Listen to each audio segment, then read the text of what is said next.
Hello, everyone, and welcome to the Geostrategic Podcast. Thank you so much for watching or listening to the podcast.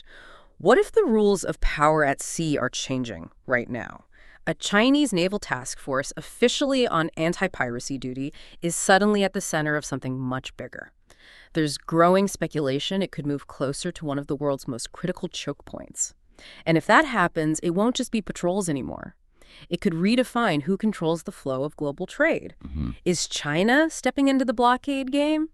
Or is this just strategic positioning in a rapidly escalating standoff? Before we break it all down, drop your take in the comments. Is this a defensive move or a power play? I'm genuinely curious what you think. And if you want clear, no hype analysis on global tensions, make sure to like, share, and subscribe because this story is just getting started. So jumping right into this deep dive, we've got quite a bit to unpack today. Yeah, we really do. And, my mission for you today is to basically cut right through all the noise. We are going to unpack the precise geostrategic implications of this potential naval shift. And we're basing this entirely on the latest updates. Right, keeping it grounded. Exactly. We're keeping this analysis focused squarely on the geopolitical chessboard. So, no fluff, no grandstanding, just the cold mechanics of how power is actually moving on the water right now. I love that. Let's start with the physical pieces on that board then, because based on the latest info, we aren't just talking about, a couple of small Coast Guard cutters here. No, definitely not. We are looking at China's 48th Escort Task Force, and the specific makeup of this group, it matters immensely. It's the whole foundation of the move. Right. So we've got the guided missile destroyer, the Tangshan. We got the frigate, the Docking, and crucially, we have the replenishment ship, the Taihu. Yeah, and the combination of those three specific vessels, that is what creates a fully self-contained ecosystem of power projection. It's basically a floating fortress. That's a great way to put it. I mean, if you just look at the Tangshan, the guided missile destroyer, you were looking at the heavy hitter of a modern surface action group. The brawn of the operation. Right, but we need to understand how it actually projects that power. Because a modern destroyer isn't just a platform for, shooting missiles. It is essentially a massive floating sensor array. Oh, wow. So it's about intelligence, too. Absolutely. Its radar systems can track hundreds of targets simultaneously. So it creates this enormous dome of situational awareness. That's right. And area denial. So it establishes this really high-threat environment for literally anything in the air or on the surface. Precisely. But, a destroyer can't do everything at once. Right, which is why the frigate, the Docking, is right there with it. Exactly. The frigate provides that interlocking defense. So while the destroyer is focusing on that massive air and surface umbrella, the frigate acts as the screening vessel. So it's like the bodyguard for the destroyer. Yeah, exactly. Its primary utility often leans heavily into anti-submarine warfare. Yeah.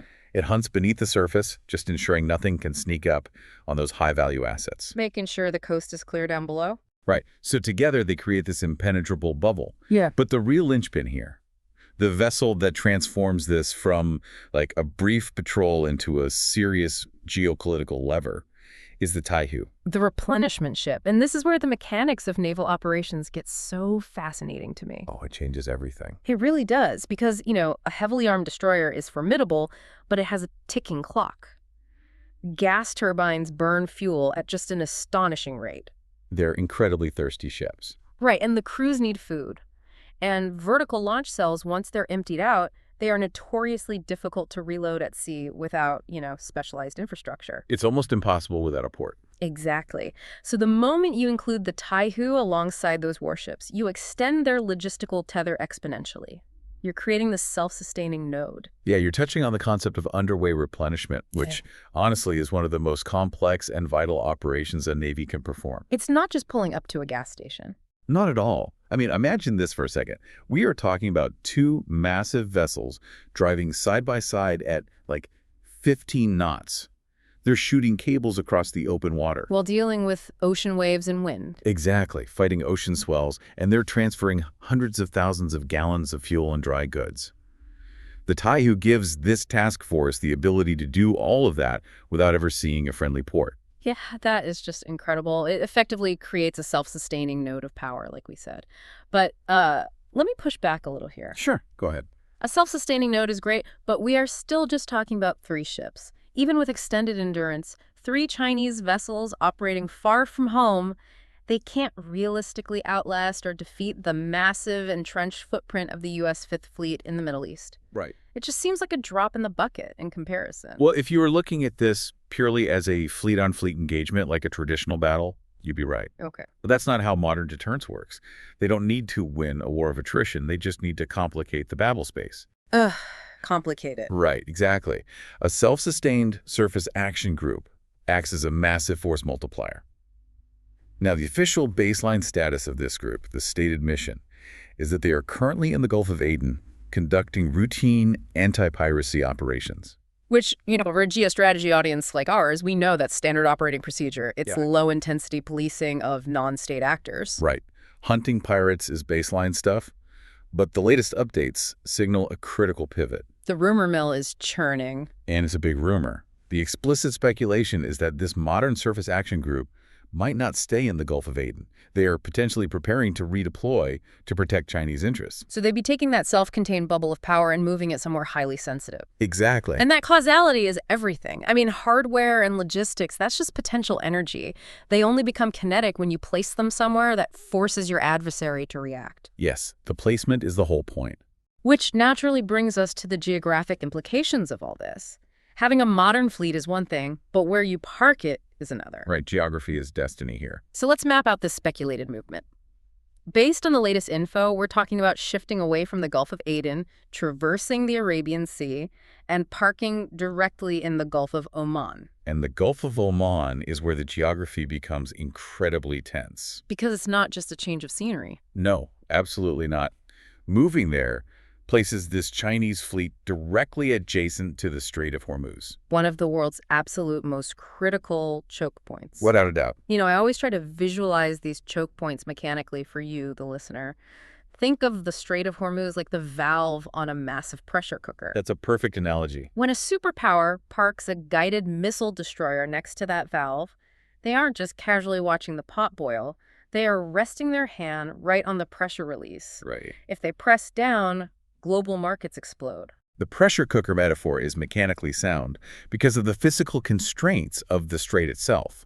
I mean, we call it a choke point, but we really need to understand how narrow it actually is. It's shockingly small, isn't it? It is. At its narrowest point, the Strait of Hormuz is only about 21 miles wide. But it gets tighter.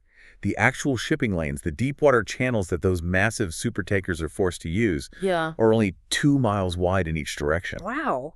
2 miles. Yeah. And they're separated by a 2-mile buffer zone. That's it. So you have 20% of the world's global oil consumption funneling through a maritime corridor that is literally narrower than a city highway. And that extreme bottleneck is exactly why the placement of the Tangshan and the diking is so disruptive. Yeah. But here is the real underlying mechanism that changes the power dynamic. Okay, what is it?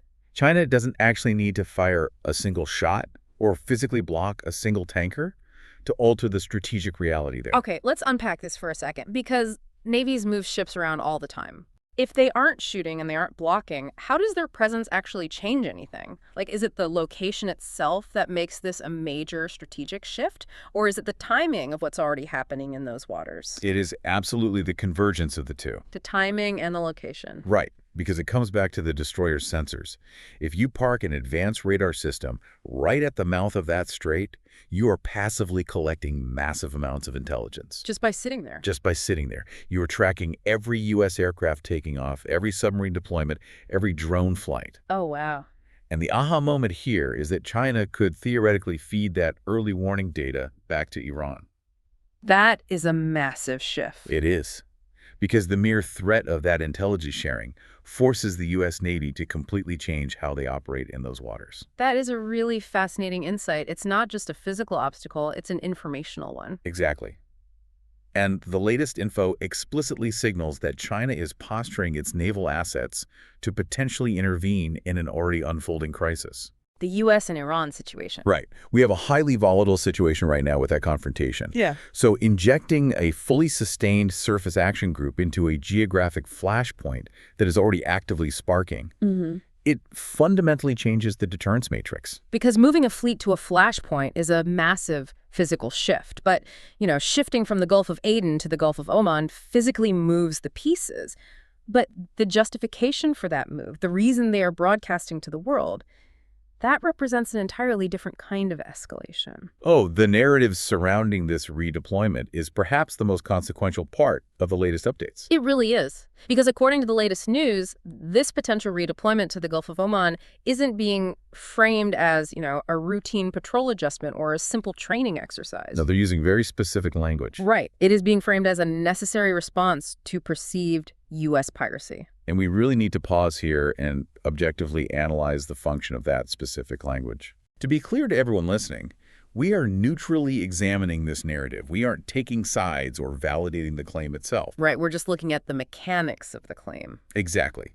We have to look at what using the term perceived U.S. piracy actually accomplishes diplomatically and strategically. Because it completely rewrites the mission statement, right? It does. I mean, think about it. When you are in the Gulf of Aden conducting anti-piracy operations, your adversaries are non-state actors. Right. You are dealing with small skiffs, decentralized threats, rogue criminal elements. Exactly. It is an international policing action that mostly garners global cooperation. Nobody likes pirates. But the moment you invoke perceived U.S. piracy as your justification for moving a heavily armed task force, you are transforming a standard policing patrol into a defensive posture against a nuclear-armed superpower. wow, yeah. You are elevating the narrative from managing rogue actors to explicitly countering a peer competitor. It is a monumental narrative escalation because it provides a defensive pretext for offensive posturing. It provides diplomatic cover. Yes, exactly. If you claim your commercial interests are being pirated by a superpower, you are legally and morally, at least in your own domestic narrative, justified in deploying your most advanced warships to protect your supply lines. And that fundamentally shifts how the adversary has to respond. How so? Well, if a Chinese task force is simply transiting the Gulf of Oman, the U.S. Navy monitors them and maintains standard protocol. Business as usual. Right. But if that task force is explicitly deployed to counter U.S. actions, every single maneuver, every radar ping, every course change is suddenly viewed through a highly reactive adversarial lens. The tension just spikes immediately. Through the roof. Which brings us to the ultimate implication here. I mean, if we synthesize all of this for you, the self-sustaining hardware of the 48th Escort Task Force, the massive geographic shift to the narrow choke point of Hormuz, and this unprecedented narrative escalation regarding U.S. piracy, what does this all actually mean for the broader global standoff? The core takeaway from the latest info is that this single speculative move threatens to introduce a great power naval dimension into a theater that was previously defined by regional containment. That's a huge distinction. It is. Up until now, the dynamic in the Strait of Hormuz has largely been framed around bilateral tensions between the U.S. and Iran and, the regional security of local allies. So it's been a localized fire, essentially. Yes. But the moment the Tangshan, the Ducking, and the Taihu sail into the Gulf of Oman under this new narrative umbrella, that localized dynamic just shatters. It completely dissolves. A regional standoff suddenly risks becoming a great power theater.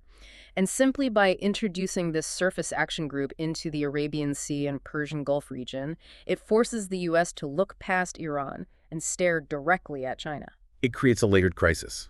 You no longer just have a regional actor trying to disrupt shipping. You now have a superpower peer competitor operating the exact same confined waters. Right on top of each other. Yes.